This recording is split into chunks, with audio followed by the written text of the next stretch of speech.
We got Penny back in 2017 at the Tampa Humane Society.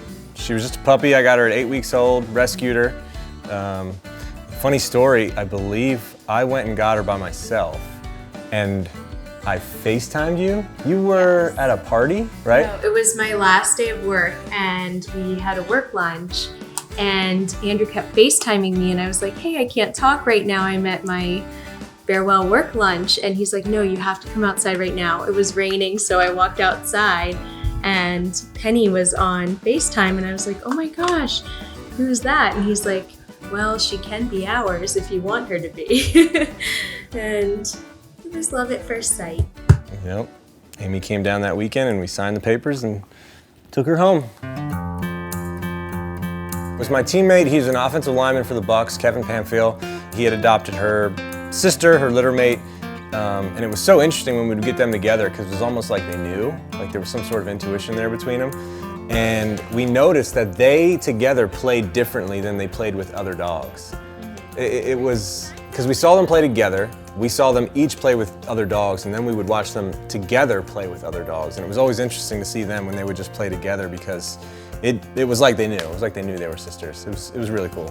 Penny, get down! Penny's actually really good with our kids. I think the most challenging thing for her has been less attention. So she used to be, my fur baby, and we did everything together. We'd take walks, I'd spend hours a day playing with her. And now I just don't have the time, unfortunately, to give her. She still gets plenty of walks and playtime, but I think it was an adjustment for her. And she does love the kids, though. Belly? See your belly? See your belly? When we had adopted her and we went to the adoption agency, they had told us that she was a yellow lab golden mix. And so we were like, okay, cool, no big deal. And I guess as she got older, she didn't really get big. And so we were like, is she really a lab golden? So we had her DNA run just to see what she really was. And it came back no lab, no golden. Actually, it was funny. She came back one part Mastiff, which she's 40 pounds, so it's hard to believe. One part Korean Jindo, which we had to look up. One part, I hope I say this right, Catahoula Leopard. And then the remaining part was just mixed breed. And come. And so we Googled all those breeds, and funny enough, she has some qualities of like all those breeds put together. I mean, she kind of looks like a Korean Jindo, partly, tail and some of her face.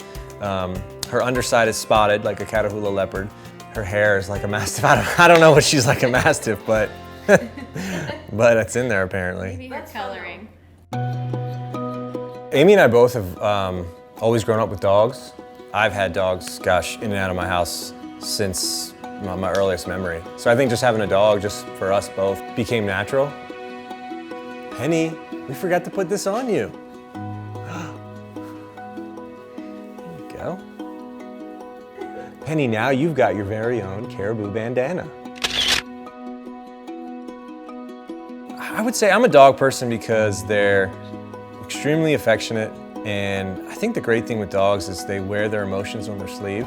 There's no guesswork with them. You know when they're happy, you know when they're upset, sad, scared.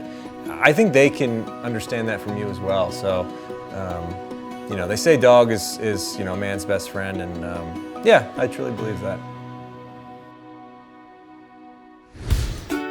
This week's adoptable pup is Mabel. To learn more about pups like Mabel looking for their forever home, visit warriordogrescue.com. Be sure you and your favorite Purple Pup stop at any Caribou Coffee location this season. For every Pup Cup ordered on the Caribou Coffee app, Caribou Coffee will donate 25 cents to Warrior Dog Rescue through the end of the year.